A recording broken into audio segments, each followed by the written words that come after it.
Hi, it's early January, first week of January, just after the New Year and the Christmas break. I'm Rob Watson, and this is the first in a series of Soundwalks I'm going to do, which means wandering about Leicester with a microphone, hopefully not just by myself, but meeting up with other people to do a socially distanced Soundwalk. And what that's going to involve is really just kind of short walks, things that we take for granted, where when we go to the shops, when we go to work, when we go and visit friends, when we used to be able to go and visit the pub, that kind of stuff. And along the way, just having a listen to what's around us and to think about and describe and explain in sound pictures, I suppose, the kind of environment that we live in. So there's no particular plan for this. There's no expectations that there's going to be any kind of profound inspirational discussion or conversation.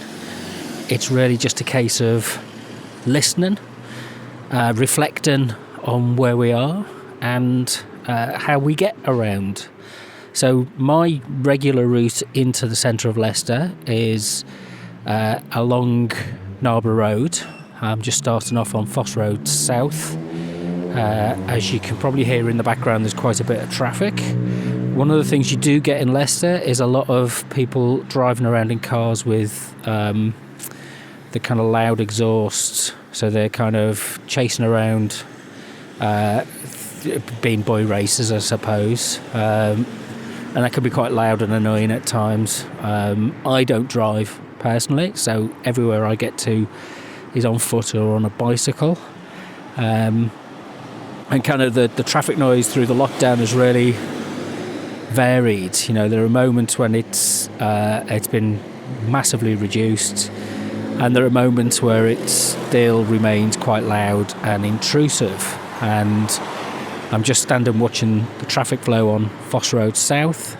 There's a couple of people out walking, but not many. There's very few cyclists, if ever, along Foss Road South. The traffic always moves at kind of fairly brisk pace, and it's not, it's not a kind of welcoming kind of low, a calm traffic area. It's a constant through flow of traffic going from one place to another. And I think over the years people have been diverted onto the side roads off the main roads. So Narborough Road is quite congested at times. So the apps that people have now and the traffic direction devices that they have in their cars are putting them into different routes. So let's just have a listen for a few minutes.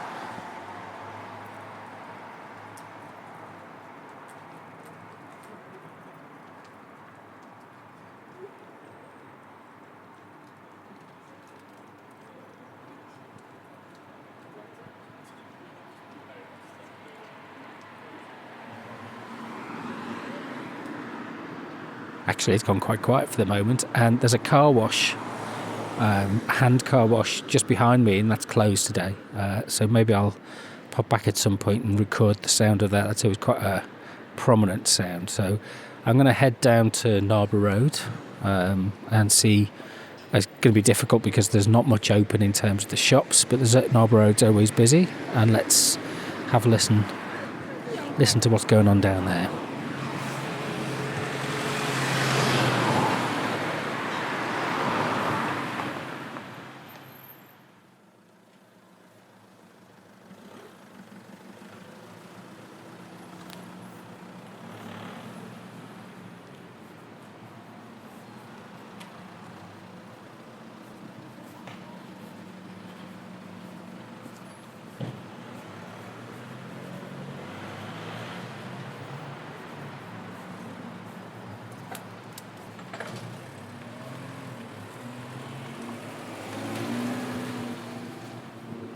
So I'm just walking down West Coast Drive.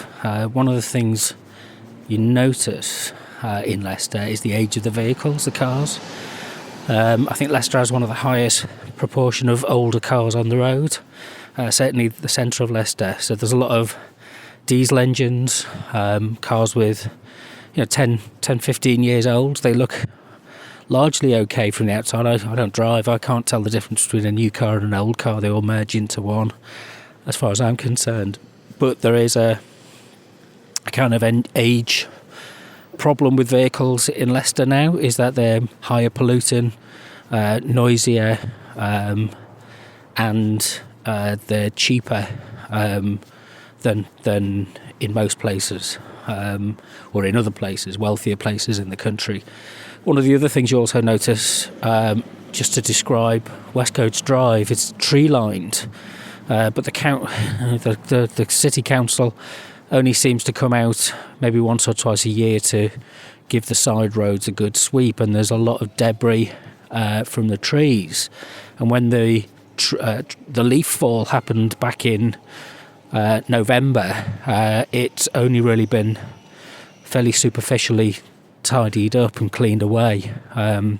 So there's a lot of brown sludge of decaying leaves in various places, which is quite slippy. It might kind of break up if we get some frost and it freezes over and then gets washed away in the rain, but it's like a 6-month process. Whereas, I suppose people don't come out and sweep their roadsides as much as they used to do, but there's certainly, it can be quite slippy in places around here. Likewise, the kind of pavements are very up and down and uneven, very almost treacherous to walk along. They're broken in many places, and they haven't been resettled consistently in many years. There's a small amount of work taking place on Narborough Road, where they've started to finally resurface some of the pavements. But it's for whatever reason where the funding comes from the council has been restricted over the last few years. That kind of sense of pavement renewal hasn't yet caught up around here, and I kind of wonder whether it'll be a priority in the future as other needs come to the fore. But as a kind of a neighbourhood where I've lived now for nearly 10 years, it's kind of almost like a steady, slow decline. Lampposts are not straight. They're quite signage on the streets is kind of quite dirty. They're not regularly cleaned. The upkeep.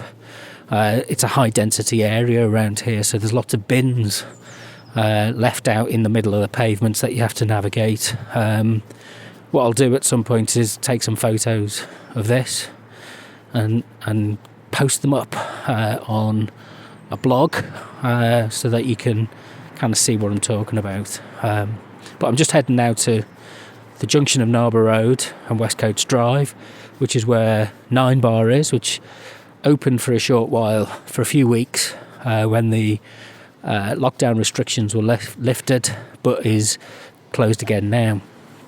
There's a dog in a car.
So I'm out on Narborough Road, and lots of the shops are closed. There's a couple of takeaways open and restaurants and the small supermarkets that you get along here.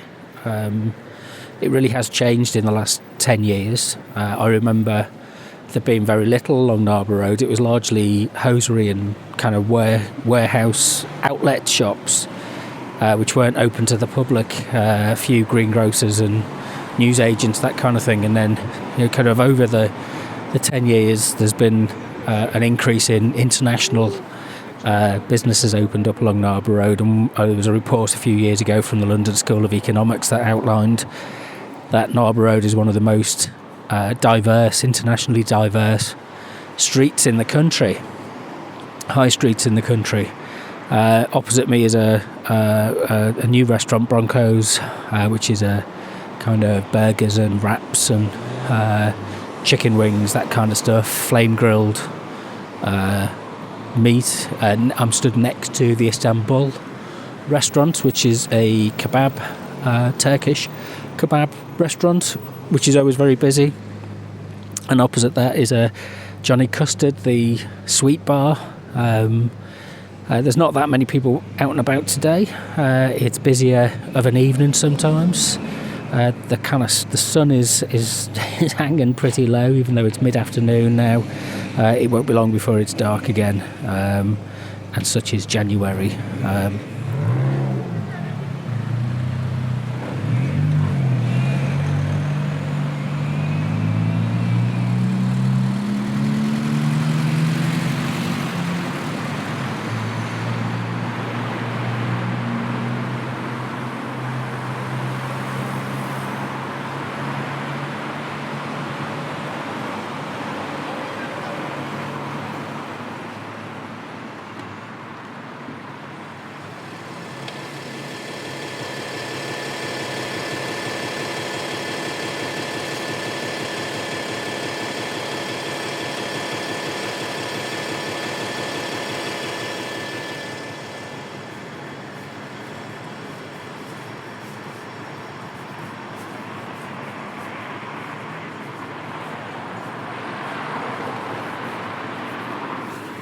So I've come to the end, what we call the top end of Narborough Road, which is where it's crossed by Hinckley Road into Braunston Gate, which is kind of where the big Tesco's is. Braunston Gate's a funny little area, really. The expectation was a few years ago, I think, that it was going to be quite a trendy area with bars, bustling area with lots of kind of diverse local businesses, but it's never really achieved liftoff. So there's a few bars around here now, actually, a few places like the Dog House. There's the Gate 66 is one of those bars that keeps opening and closing and coming and going. Next to that is the West End Brewery, and then the other way is Natterjack's, and there was a nightclub, kind of Sumo, which you might have seen in the press recently as I think it's lost its licence because of the discovery of a cannabis factory, which is quite a regular occurrence in this area, in this part of Leicester. There's often regular features in the Leicester Mercury for raids on discoveries of properties that are being used to farm cannabis in the area.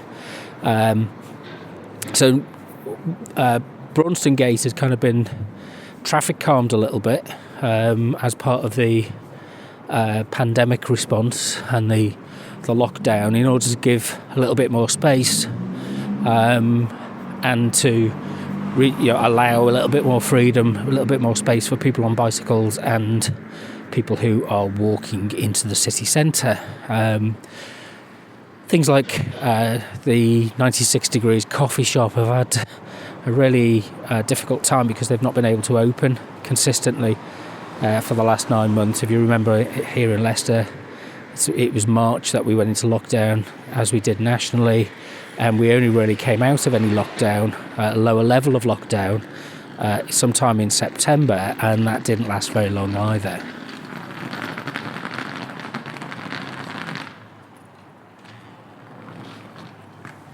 So behind me is the large Tesco, which is kind of the central hub here. It's always quite busy and brisk. Quite a few people do their regular shopping there, and there's quite a few Tesco's in Leicester, more than other supermarkets. They seem to have a strong presence nearby. I think within about 1.5 kilometres there's about 6 Tesco's in this part of Leicester. Why the concentration on this end of the town? Partly due to footfall, I think, and the kind of route into the city centre that gets used quite frequently. So I'm just passing the Black Horse. It's a pub that, again, who knows whether all of these kind of bars and pubs will be reopening. The bus route still comes through Braunston Gate, but there's not very many people on the buses at the moment. A lot more people are driving rather than walking or cycling, and I suppose that's maybe partly due to the weather.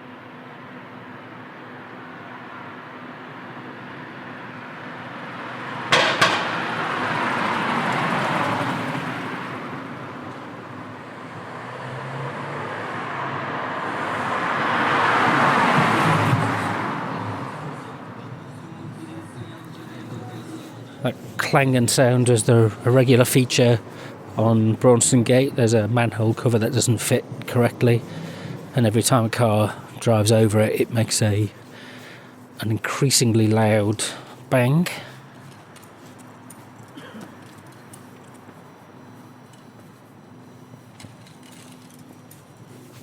I'm now just walking past the De Montfort University Sports Centre, and between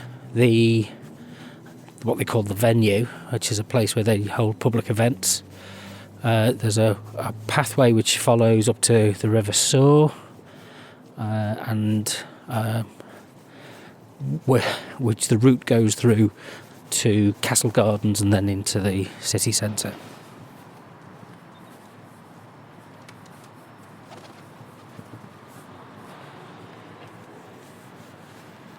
So I'm now just walking up to the bridge which crosses the River Soar, which was put in a few years ago when the area was slightly redeveloped.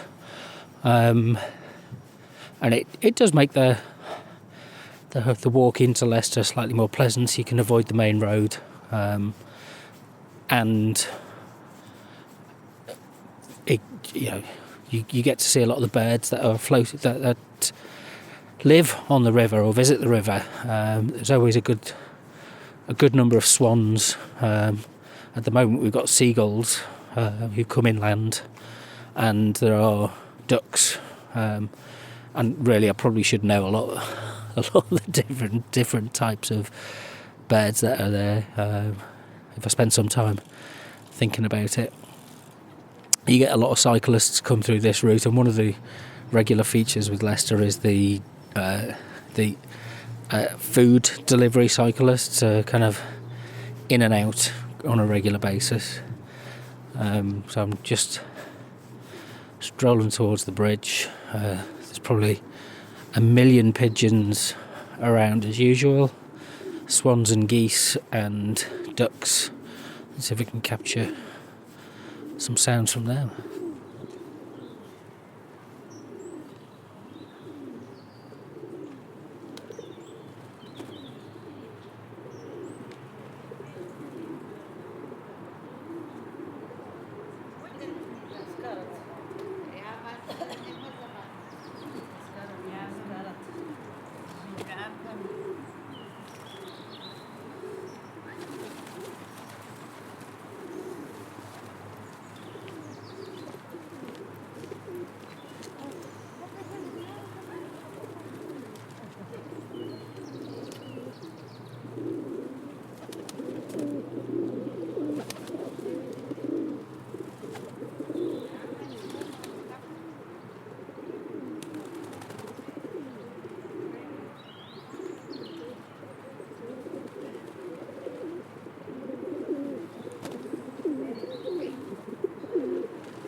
So I'm just walking across the bridge over the River Soar, and before me there's a dozen or so swans.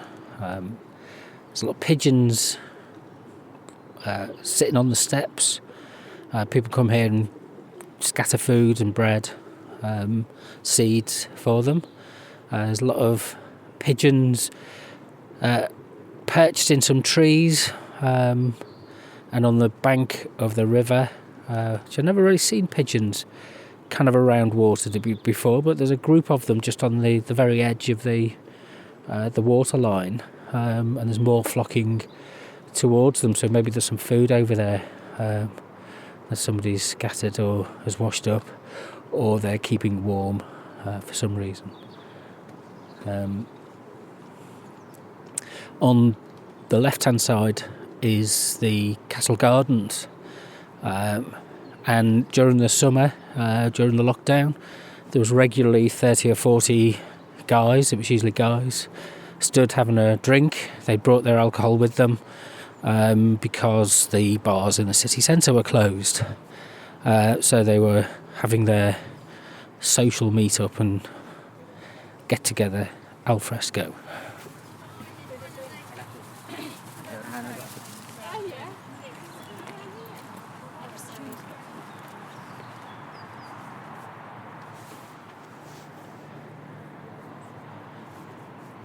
In Castle Gardens there's two ponds.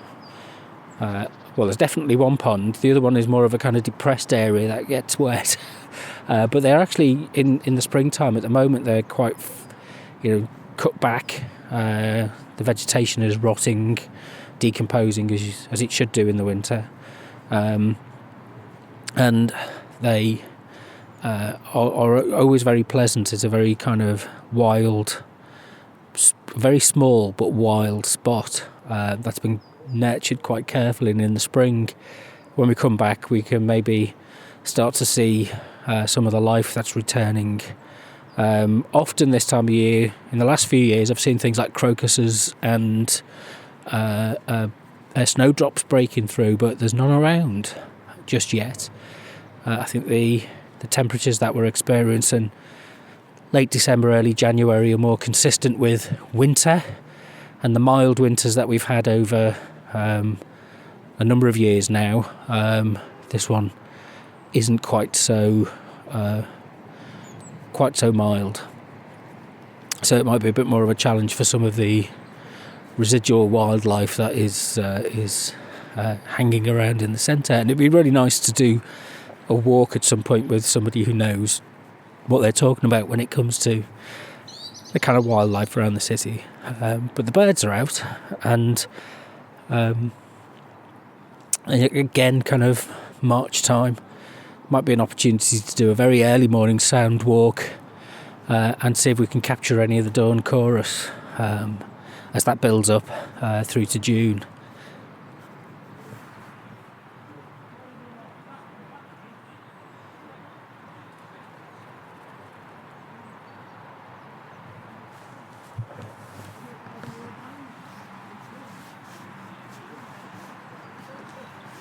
So the guys who are having a drink are undercover today. There's a pavilion with some seats, and it's a regular thing for people to come and bring a beer and sit and have a drink. I suppose it's quite sociable in a way, but I'm not sure it's consistent with the lockdown.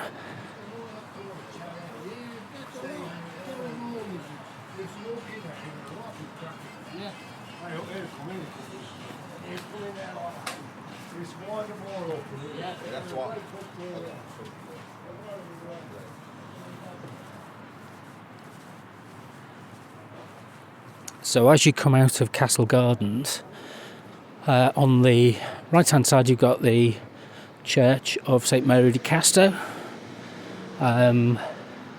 which again would probably be a good place for a sound walk. There's a lot of history. I think it goes back to Norman times. It should have a spire, but that nearly a few years ago now, that collapsed, or was in danger of collapsing, so it was removed. And I think there's some fundraising to get the spire rebuilt. In front of me is some new student accommodation.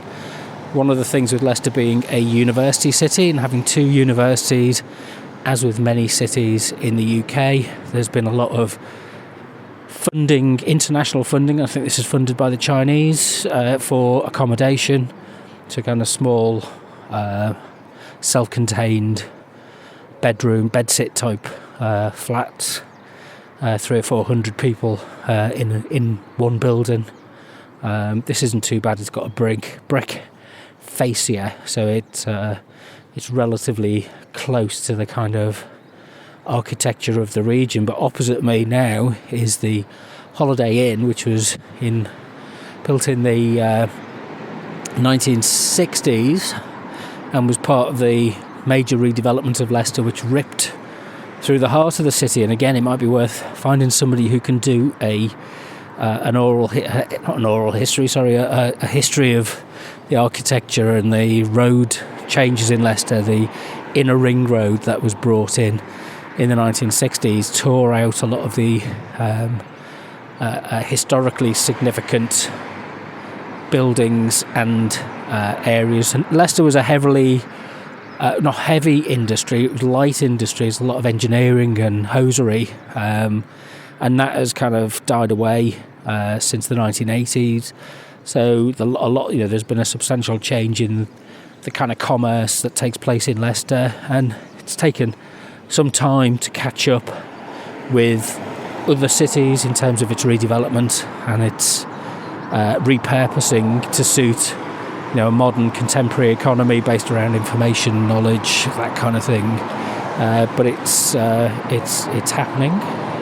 But the traffic ways are very car dependent. It's a spoke city. I'm just stood. There's always a stream of cars coming past, quite energetically, let's say.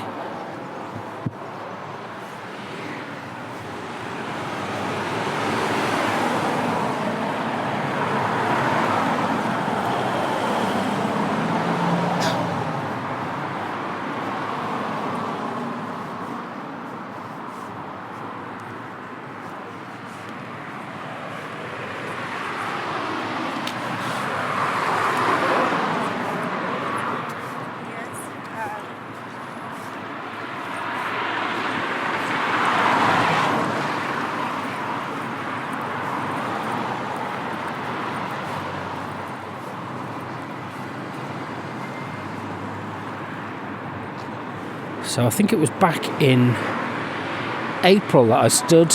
There's an underpass which goes through underneath where the Holiday Inn is, and it was eerily quiet then for a few weeks, but now it's back to being kind of constantly busy. It always makes me wonder where people are going. I think there's a tendency in Leicester for people to just drive around in circles for no apparent reason.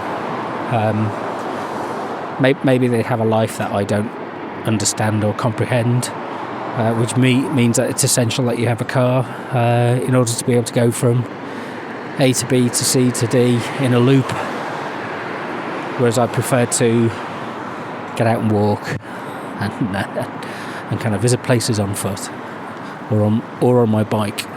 And actually, one of the good things in Leicester that's happened in the last couple of years is they're putting in a lot more cycle lanes, and shortly there will be some bicycles, the bikes that you hire from off the street available.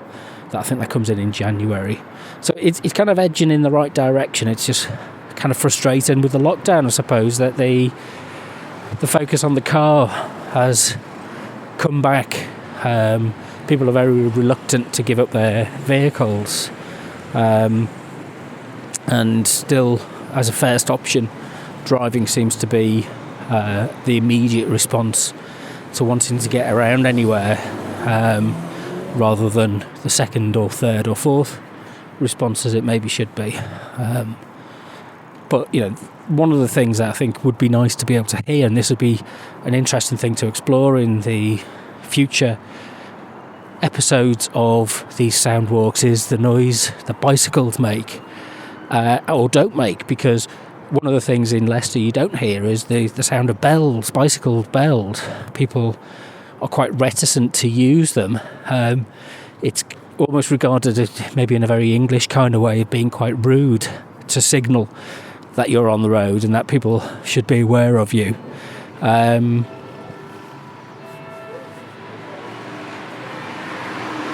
Just coming up to the cathedral.